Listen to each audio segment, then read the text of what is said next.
Et bonjour à tous, on se retrouve aujourd'hui pour une nouvelle vidéo sur F1 Clash. On va faire une course d'ouverture ensemble pour l'événement Grand Prix de Russie. Là, il y a les qualifs en vrai qui viennent d'avoir lieu, c'était super intéressant avec la pluie.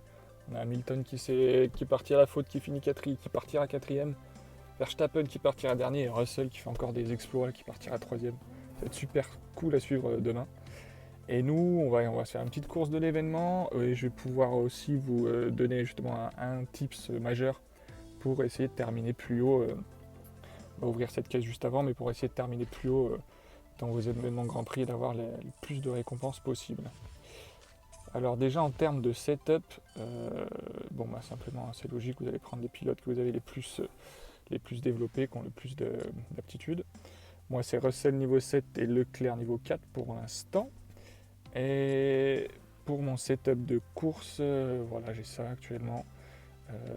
C'est ce que j'ai le mieux. Alors je regarde en fonction de toutes les compétences que ça amène, que ce soit puissance, aérodynamisme, adhérence, fiabilité, je m'en fous un peu.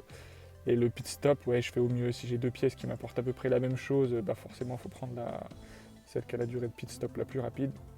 Mais sinon, j'ai 7 optimum pour l'instant. On fera peut-être une vidéo plus tard sur comment choisir son optimum, mais moi, c'est le mien. Et voilà, on va partir. Hop, d'abord, on va lancer une caisse. 8. Et on va partir. Bon, j'ai déjà commencé, hein, j'ai déjà fait 4 courses, je crois. Hop, hop, hop. Et comme vous allez pouvoir le voir, j'ai pas des résultats exceptionnels de par le niveau de mes cartes qui n'est pas très élevé. Mais par contre, vous voyez là, on est en recherche d'adversaire que j'ai fait deuxième sur 100 et troisième sur 100 en Challenger dernièrement, grâce à la technique que j'utilise.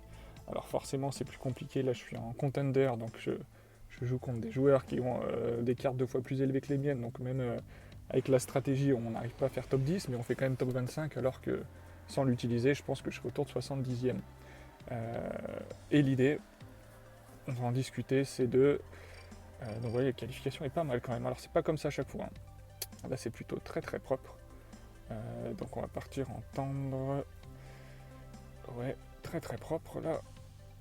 Ça va permettre de faire des gros points. Bon, en temps normal, on fait plus entre... Bon, pas comme quand on a le setup pour les duels, hein. Bien sûr, je fais pas 20e, 21e, mais je fais voilà, entre 12 et 16, quoi. Donc là, c'est plutôt une très bonne qualif. Leclerc qui prend un bon départ. Pas mal, qui a une place. Et c'est tout. Hop. Et Russell qui n'a pas gagné de place. Temporisé. Et du coup, voilà, donc la stratégie, l'idée, en qualification, peu importe le score que vous faites, pas faire trop non plus, mais peu importe.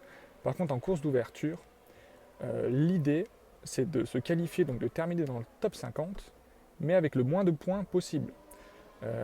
C'est-à-dire que si le 51e a 180 points, il faut faire 182 points, quoi. De ce fait, lorsque vous allez être en finale, en course finale, vous allez vous retrouver contre des gens qui ont fait à peu près le même score que vous en course d'ouverture, donc 170. Mais si vous avez le potentiel pour faire 250, clairement derrière, vous allez tomber contre des adversaires qui seront moins forts que vous. La plupart du temps, puisque voilà, vous n'serez aujourd'hui pas le seul à connaître la technique, donc vous allez aussi tomber contre des gens qui font cette technique-là aussi. Donc il y en aura quelques-uns qui vont quand même tomber dans votre groupe et qui seront meilleurs, mais globalement, vous allez voir que si en temps normal, vous êtes autour de la 30e position au niveau auquel vous évoluez, hein, que ce soit champion, challenger, contender, vous allez passer facile de la 30e place à un top 10, quoi. Donc voilà ce qu'il faut faire. Là, on fait juste une course ensemble pour que je vous raconte la stratégie en vidéo, mais l'idée, je vous montrerai après, c'est de faire en fait quelques courses au début, allez, 6-7 courses, et ensuite d'aller se connecter une demi-heure avant la fin du jour des courses d'ouverture pour regarder où se situent vos adversaires, et donc d'ajuster votre score pour arriver autour de la 40e, 45e place. Pas se faire peur non plus, ça m'est arrivé une fois, j'ai voulu tellement être pile au point près que je me suis fait doubler sur la fin, donc là j'étais un peu déçu. Mais sinon, voilà, dans l'idée, c'est ça. On va s'arrêter au stand là. je suis un peu foiré sur Leclerc. Comment ça va faire du stacking. Tac. Tac, on va pouvoir pousser un peu. Donc ouais, je vous disais, l'idée c'est ça. Et derrière, donc c'est là que vous allez avoir les meilleurs classements et donc les meilleures récompenses.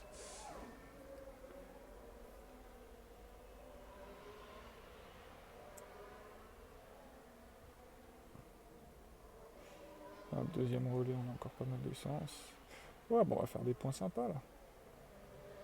Mais en soi, ah oui, très très important, je vous le redirai en fin de vidéo, mais si vous voyez qu'au bout de 7 courses, vous avez suffisamment de points, tout le monde a joué, il reste 10 minutes, vous êtes 45e, il ne faut pas jouer les 3 dernières courses, puisque le logiciel, sinon, il fait un calcul, il se dit, en moyenne, sur les 7 premières courses, il a fait 30 points par course, et ben on ne va pas considérer que vous avez fait 30 x 7, 210 points, mais 300, parce qu'ils vont se dire, en moyenne, ce joueur, il fait 30 points par course, et donc vous allez être avec des mecs qui ont fait 300. Il faut bien lancer les courses, les perdre, du coup, faire 3 points, vous lancez la course, vous quittez, voilà, que ça vous compte une défaite et 3 points. Et à ce moment-là, c'est bien le bon score retenu qui va compter. Sinon, vous risquez d'être déçu. Allez, Russell, si tu peux me gagner quelques places, faire le taf aussi.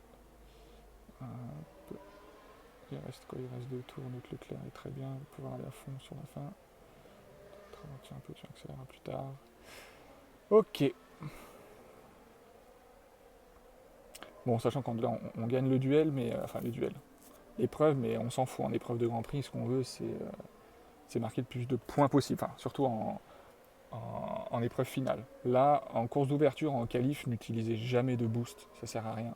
Ce qu'il faut, c'est juste se qualifier. Ça sert à rien de faire des top scores. Ce qu'il faut, c'est se qualifier en plus avec le plus petit score possible. Donc n'utilisez surtout pas de boost. Hein. Les boosts, par contre, en épreuve finale, le dimanche, là, faut y aller parce que là, on va essayer de faire le meilleur score possible pour gagner. Hop, petit problème de connexion, c'est revenu. Avec Leclerc 3ème, super. Et Russell qui va finir tranquille en 12ème place. La panne qui arrive au bon moment, c'est nickel. Ça ne nous impacte pas du tout. Hop, tout juste. Et voilà. Parfait. Bon, 35 points, c'est beaucoup. Hein. En course d'ouverture, ça ne sert pas à grand chose. C'est beaucoup pour se qualifier. Hop. Vous voyez, mon setup est assez équilibré. Alors, c'est un peu plus orienté adhérence, inversement à lui, qui est plus puissance aérodynamique. Je ne sais pas si ça change grand chose au final, mais en tout cas, sur cette course-là, ça a bien marché. Donc, vous voyez, oui, avec cette stratégie, qu'on évoquera encore, j'ai fait donc 2ème et 3ème en challenger. Bon, en contender, j'y arrive pas, mais en challenger, ça se passe assez bien. Ça permet d'avoir une trentaine de cartes rares quand même, en général. De cartes épiques, pardon, ce qui est... quand ça tombe sur un Leclerc ou un Verstappen, on est très content. Hein. Hop. Donc vous voyez, c'est pour ça que je vous dis que ça sert à rien de faire des scores énormes, parce que là on voit que le meilleur il fait 36 points en moyenne. Bon, c'est pas 47 quoi, il fait pas premier et deuxième à chaque fois. Et c'est le premier. Et nous on a besoin de la 50e place hein, pour passer. Donc vous voyez, avec 5 courses, là je suis 38e, bon il y a des gens qui vont encore jouer, mais globalement c'est va falloir faire autour de 200-220 points. Si je fais que des courses à 35 comme ça, 350 ça sert à rien, je vais juste me retrouver contre des mecs trop forts en finale quoi. Donc voilà, là je vais aller hors vidéo tranquillement, je vais faire 7-8 courses et puis demain matin je regarderai pour juste faire le nombre pour me qualifier. Donc voilà, surtout ce qu'il faut bien retenir c'est de faire l'ensemble des courses pour marquer 3 points. Il faut bien finir toutes ces courses, les perdre pour marquer 3 points, ne pas les faire, l'ordinateur il vous calcule un score moyen des courses que vous avez faites. Donc si vous avez fait 40 points en 5 courses, après vous ne faites plus rien. Vous dites, ah bah c'est facile, je vais tomber contre des mauvais, j'ai pas fait beaucoup, ça fait 20 en moyenne. Non, lui il va compter 40 points de moyenne et vous allez tomber contre des monstres. Donc voilà, c'est tout pour cette vidéo, j'espère que vous avez bien apprécié. Appliquez bien ces conseils-là, dites-moi en commentaire si ça marche pour vous, moi ça marche très bien. Et puis on se voit demain pour faire une petite course de manche finale et pour la remise des récompenses le lendemain. Passez une bonne journée, n'hésitez pas à mettre un petit like si ça vous a apporté quelque chose, à vous abonner si vous souhaitez recevoir une petite notif pour les prochaines vidéos. Et à tout bientôt. Bye bye.